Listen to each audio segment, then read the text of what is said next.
Kenya ni makoretwo magiikarana hahu kurumirira riboti iri koretwo igitherema nenda-ini cia ukinyaniria ati kwaga gukorwo na kihuhukanio kinene mwena wa gicua-ini undu umwe na icigo itiganite bururi-ini kiumite muhuro wa bururi wa Somalia.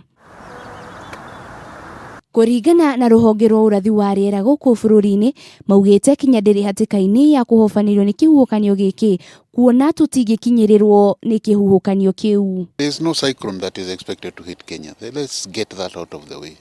The cyclone actually is nearer Madagascar, and as you can see, Madagascar is fairly to the south of us. So this cyclone is expected to probably make landfall today over Madagascar in the northwestern part of that country.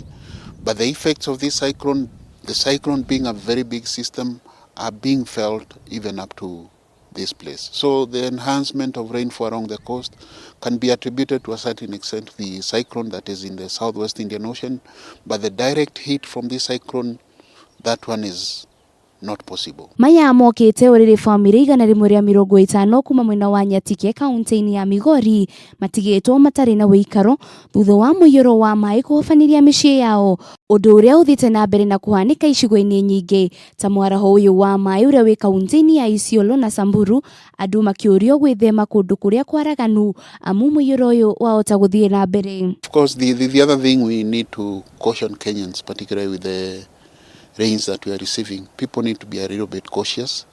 Don't try to cross open rivers. Water is very strong. People tend to underestimate the power of water. You can easily be swept away.